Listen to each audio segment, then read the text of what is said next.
Hey guys, JCB here. I would like to discuss with you on my experience with Popslinger. We start with waking up to a voice that lets us know that everything will be okay for both of our worlds, and afterwards, once we are awake, we take the role of Rhea, being the new Popslinger, as our duty is to save our world from an alien invasion with the guidance from Jin. Next, we are given a tutorial showing the ways of how a Popslinger works as we are running right into the gameplay. The first stage will be a trial to see if we can fulfill our role as we pop our way through the enemies to make our way to the end of the stage.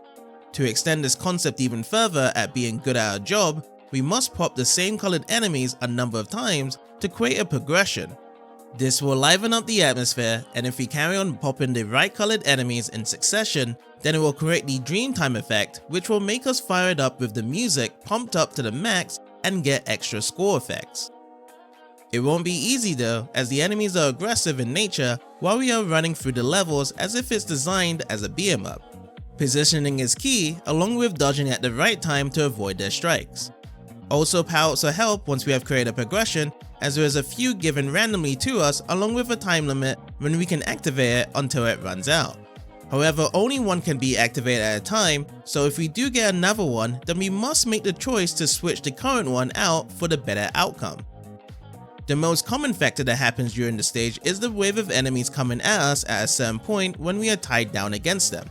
We get to see where they respawn on the screen, but the differences when we come to these portions will be based on how much coverage we can move to attack and defend against them.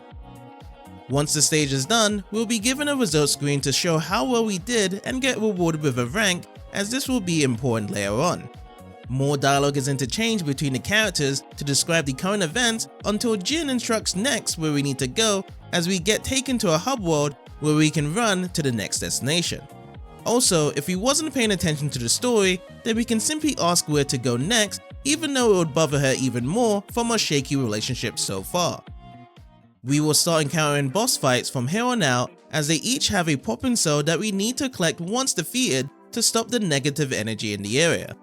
Each being brutal with their own crazy actions across the screen, we have to do this with whatever health we have remaining from the current stage, but if we do die, then we can start the checkpoint at the boss, but it will put our rank in jeopardy to lose all the points we have gained so far. At the end of these boss fights, we will get rewarded with extra health and a new soda weapon added to our arsenal, as these will help with the next stage. Also, new enemies will only be defeated with a certain type of weapon that is based on the aligned patterns around them, so that will be an extra factor to learn while clearing through them. Once we have made good progression clearing up the city, there will be a point where the main villain will appear in this world from collecting a good number of popping souls. However, before we are able to face him, we will need to get at least B ranks in every stage. The difference in going back to these stages again would be that we are upgraded with every weapon and health that may help us achieve Dreamtime faster to maximize our high score. Once we have gotten the minimum rank requirements, then we can enter into the final stage, as it will be the toughest challenge so far, as it is far longer compared to the other stages to test our endurance on making our way to the final boss. Trial and error is certainly required here, as small mistakes can easily lead to defeat on trying to complete the game. In terms of completion length, it took me around 4 hours to do so, as the color pattern system grew on me to get better, along with following the story on how it plays out in the end. Even though I wasn't a fan of the minimum rank idea before the final stage, it did help out improving my skills on how fun a Popslinger can be.